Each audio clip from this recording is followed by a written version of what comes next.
Now at 6, damage from last night's storms causing major issues for towns in our area. Plus, the Kansas City University in Joplin holds a white coat ceremony that's sprinkled with love. And Northeast Oklahoma A&M welcomes 600 students as the school year gets ready to begin. The 4 states' most watched news starts now. Fire crews from multiple stations working overnight as a church in Nevada went up in flames. This is KOAM News at 6. I'm Anthony Saviello. At around 2:23 a.m. this morning, fire crews were alerted to the incident. On arrival, crews observed smoke and flames at First Christian Church on Austin Boulevard and Washington Avenue. Calls for mutual aid with fire went out, and according to Nevada Fire Chief Taylor McClintock, 8 different departments and almost 70 firefighters were on the scene. The fire was brought under control at 6:30 a.m. The Missouri State Fire Marshal, ATF, and Nevada police determined the cause was an incendiary fire. Further details of the fire are still being investigated. We'll check in with meteorologist Lindsay Gaffney for a first look at weather. Temperatures today have been a bit cooler due to the storms that we got last night. However, humidity is still pretty high, so we are still seeing warmer conditions outside, but temperatures out in Joplin right now, 90, 91 in Miami, 92, Yates Center, Neodesha, Chanute, 95 still in Sedan, so still a little bit warmer out in the western counties. And we do still have a couple of heat advisories for our central and southern counties. Now, again, not due to the actual temperature, but due to the high humidity still causing heat index values getting up to the upper 90s and even reaching low triple digits. Now that continues until about 9 p.m. tonight, and then we're going to have cooler conditions for the rest of the weekend and into early next week. Plus, right now we're staying clear, but we do still have a couple of rain chances in the forecast. I'll have those details coming up. All right, Lindsay, thanks. Last night's storms brought multiple reports of damages and power outages throughout our area. Last night, 31,000 residents in Benton County were said to be without power. That number has since gone down. And Quapaw Public Schools has reported on Facebook that they will be delaying the start of school until August 26th due to the damage done. Professional development days and the district's open house have also been rescheduled. It was the murder that shocked the town of Augusta, Kansas last September, the murder of a 93-year-old woman. On Thursday, the community was shocked again after police announced they've made 2 arrests. The 2 suspects are 14-year-old girls. Jolia Daughtery has more. It was a thing too close to home.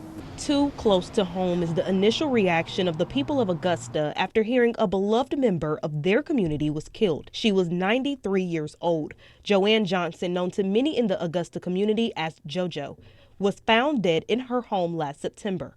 Local business owner Shane Scott says he knew the Johnson family and is shocked this happened in the small town of Augusta. People of our community hurt, we hurt. And when they mourn, we mourn. And right now the town's mourning for all that are involved. Now, 2 14-year-old girls were arrested for first-degree murder. The identity of those girls are unknown at this time. Augusta's mayor, Mike Rawlings, told me the news of the arrest quickly spread through social media and says he is shocked something like this can happen in such a close-knit community. In this town, within a few hours, everybody knows about something about a crime, specifically a murder. So it was gut-wrenching and disturbing. Scott says though this tragedy shook this small town, he wants everyone to know this is not Augusta. But we will recover from this, and our town will love each other, and we will come together and go back to that close-knit, safe town that we've always been. Coming up, KOAM's Mitch Adams brings us the story of doctors in love. Plus, area schools speak with us to remind parents and students about their cell phone policies. A white coat ceremony was held by Kansas City University School of Dentistry. KOAM's Mitch Adams joins us live in studio with more details about the event. Thanks, Anthony. Today's ceremony in Joplin was more than just future medical professionals donning their new white coats. It was also a day for a few students to reflect on love. What are the odds of that happening? And I remember being so happy and relieved that I could go through this journey and process in medicine with Sierra, love of my life. Kansas City University's School of Dentistry presented the class of 2028 with their white coats at the Joplin High School Performing Arts Center. Over 70 men and women were congratulated for their accomplishments, with the white coat ceremony marking the first step in their professional careers. Some of these students, like Sierra Smith and Garrett Reimer, formed everlasting bonds through their studies. When we were touring apartments here, when we were looking for apartments in Joplin, I proposed to her at the Grand Falls waterfall here on the tour. I tricked her, got her to take a picture like this, and then she got so excited she forgot to take pictures. But the love doesn't end with Garrett and Sierra.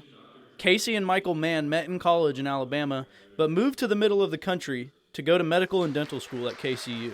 You know, we put our marriage before our career, and so by doing that and putting God first, we're able to really have a strong foundation. Linda Neeson, the founding dean at the KCU College of Dental Medicine, told us that students being able to deeply connect with each other during school is very positive. One student is in the medical school, the other student's in the dental school, and they both are going through very difficult health professional programs. So I think it's wonderful that they can undertake these careers in the same school and rely on each other when times get tough. The ceremony marks the beginning of a long career for these medical students, and with the help of bonds made through passion, new journeys begin for our future healthcare providers. Dr. Neeson told us that with those new journeys, family members or significant other being understanding and supportive helps a world of difference with young professionals in the medical field. Anthony? Awesome, Mitch. Thanks. Northeastern Oklahoma A&N welcomed over 600 students to their living facilities today. Move-in took place from noon to 4 p.m., followed by a business and community fair in the evening. Classes at NEO are scheduled to start this upcoming Monday. It is a very welcoming hometown feel. I love that everyone knows everyone and everyone's watching out for you and wants you to succeed. NEO has a variety of events scheduled for this upcoming Welcome Week, with students encouraged to participate and explore their new campus. As the school year begins, many schools are making an effort to remind students and parents of the cell phone policies that are in place. I spoke with Carthage and Lamar school districts about their expectations when it comes to cell phones. At the K through 8 level, it's a don't have it out, don't let it be seen.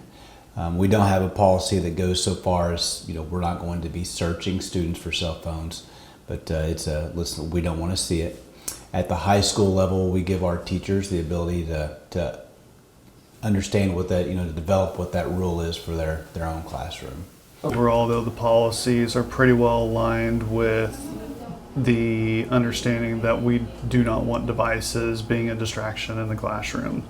So anything we can do to help student engagement in the classroom and minimize those distractions, that's our overall goal as a district. As far as using computers in the classroom, we typically try not to use cell phones where computers can be used.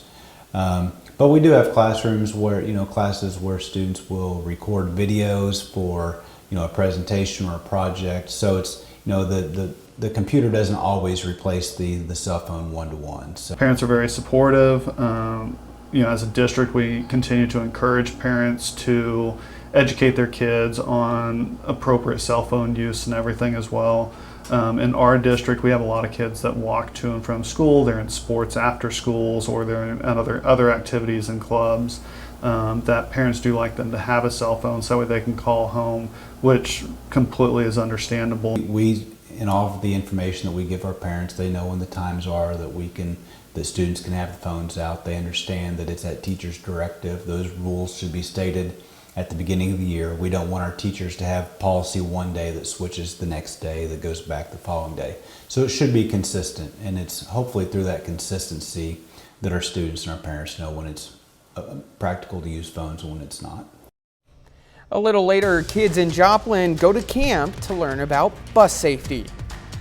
And we are seeing cooler temperatures for the next couple days, but I'll talk about that coming up.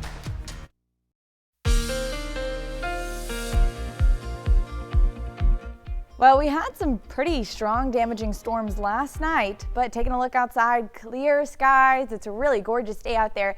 Still a little hot due to the high humidity, but temperatures are in the low 90s and the upper 80s across the area, so not so bad. However, due to the high humidity, we are still seeing a few heat advisories for our central and southern counties, and a couple of those excessive heat warnings out in Oklahoma as well, just due to the high humidity causing those heat index values to be in the low triple digits again today.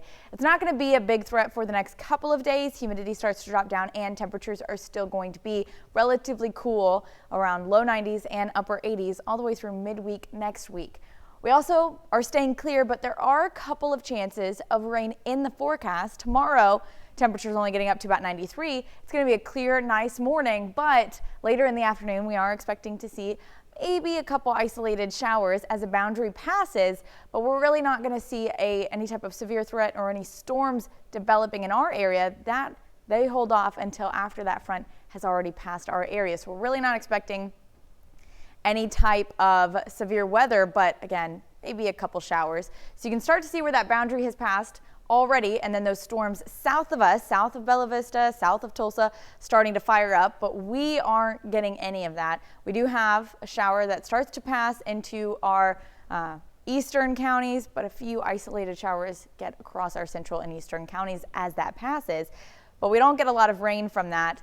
Then we move into Monday morning, so this is late Sunday night into early Monday morning, about 2:30 in the morning. There are some storms that are passing again, mostly just east of us, but we are seeing it move into our area just a little bit as it passes. Not a severe threat, really not expecting any type of strong thunderstorms, but you might hear some rumbles of thunder as it passes. But then again, just some rain showers continuing until midday on Monday and then clearing out. So we've got some chances of rain, but not heavy rain, not what we saw yesterday. But temperatures do drop down to the upper 80s Monday, Tuesday, and Wednesday, starting to warm back up Thursday, Friday, and then we get back into those average temperatures for the rest of the week. But you can see those lows are staying in the mid to upper 60s for the overnight, so it's not so bad. It's not bad at all. Whoa, look at where we are. TV match, yeah, little change here. So I have a question for you. Yes. I want to ask, what we're about to see, this is a cumulonimbus cloud, is that correct? Okay, yes. So for those who don't know, this is video just outside Wichita of the storms last night kind of developing. So I'm going to test your meteorology knowledge, okay? She's great. I know she knows all of this. But tell us what we're seeing.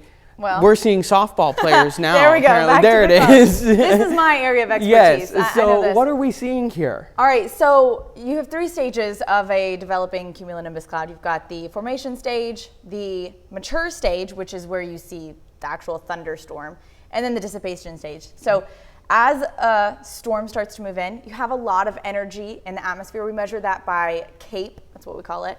And you can get, yesterday we had a ton of energy in the atmosphere, and then you need some type of forcing, like a frontal boundary moving in, to really drive those storms up. But if you have all the other parameters, like the energy in the atmosphere, the moisture, and especially warmer air as well, and then you have a front move in, you get something like this. All right, so you have the storms developing, they fire up due to the energy just bringing all that air up, and then it hits the tropopause, and it can't go any further than that. The stratosphere is pretty just stable air. So storm won't go further than that, and that's where you see where the cloud kind of expands out. It hits that max. Very cool. But when it does, that's when you know it's pretty strong. You're getting that really strong energy in there. And you also get hail development from that part of the cloud because it's so cold at the top of the troposphere.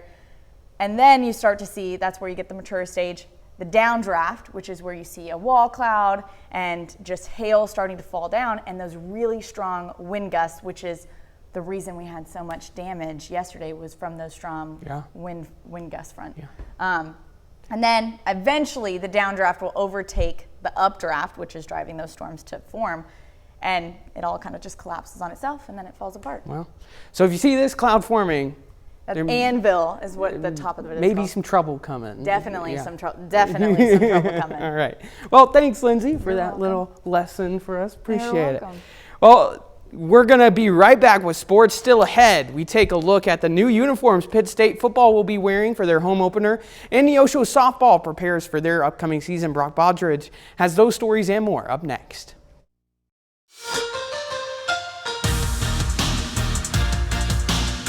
Well, the fall sports season begins in Missouri in just a couple of weeks. The Neosho Wildcats are the defending COC champs in softball. This year's squad returns a lot of talent as the Wildcats aim for another big year. This afternoon, Neosho hit the diamond for a scrimmage as part of the Wildcat Pride Night. Last year, Neosho finished with a 26-7 overall record. This year's team returns 8 starters, including the reigning COC Player of the Year, Carly Kennard.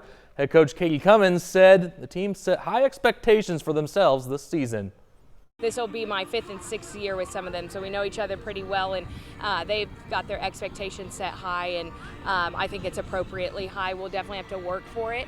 Winning the COC last year was big, but it just puts a bigger target on our back because now everybody's coming with their best game, and we've got to be prepared for that. We pretty much return everyone, so we're looking to just build on what we did last year and to go even deeper, to win the district championship and then go on to state. That's our end goal, obviously, and so that's just what we've been building on all summer. Week 2 of the preseason rolls on as the Kansas City Chiefs return to Arrowhead Stadium for the first time this season. The Chiefs square off with the Detroit Lions on a toasty Saturday afternoon. Lions at Chiefs in Arrowhead. Detroit never led in this game until the final play. Jake Bates nails a 43-yard field goal for the win. The Lions beat the Chiefs 24-23. However, rookie wide receiver Xavier Worthy had a nice day. 3 catches, 62 yards, and his first NFL touchdown. All the Kansas City Royals and the St. Louis Cardinals are each fighting for a wild card spot. Roughly 6 weeks of the regular season remains, and the clock starts to tick. Royals on the road in Kansas City. This game is in progress. Kansas City leads 3-0 thanks to Dairon Blanco 2-run homer. We'll have highlights from that game later tonight at 10. Meanwhile, the St. Louis Cardinals are home tonight against the Los Angeles Dodgers. First pitch in that one is scheduled for 6:15, so that game just getting underway out there in Busch Stadium. Well, in case you missed it, last night Pitt State Athletics hosted their Gorilla Kickoff Party in auction. And at the event, the football team gave the audience a first-hand look at their new black uniforms. This includes a new helmet with a gorilla figure on the side of it. Pitt State is expected to wear these black-inspired uniforms for their Week 1 game against Ferris State. Well, that's your look for sports. We're back with more news after this. Joplin Schools held a bus camp this morning in preparation for the upcoming school year. Kids aged kindergarten through 1st grade were invited to learn about bus safety and bus stop rules. Attendees were also given a complimentary ride to get more comfortable with the school bus. We definitely need traffic stopping when they see those stop signs out on the sides of buses. We want our kids to be looking both ways and looking at the driver for the driver's signal before they cross the street. And we want to make sure we stay out of the danger zones, which are 10 feet all the way around the bus. Over 10 vendors from area organizations were also present at today's event. The Girard High School football team pitched in a helping hand at Crawford State Park this morning. Players from the team moved stones and helped upkeep the butterfly garden as a form of service for the local community. Good to see high school sports teams in general just doing community service. It's great. Anyone doing community service. It was a good thing that the rain kind of went away. They were able to do that today. It's very sciencey description. Yes, so rain has moved out of our area, so we've got a bit of a cooler temperatures today, tomorrow, through middle of the week. But we do start to warm back up, and we also have a couple of very brief rain chances over the next couple of days. And final sports note. Yes, 2 weeks from tonight, Pitt State will wear those new black uniforms for their home opener against Ferris State. So the countdown is on. All right, excited. Football season's almost here. So that's our time for tonight from all of us here at KOAM. Have a great evening.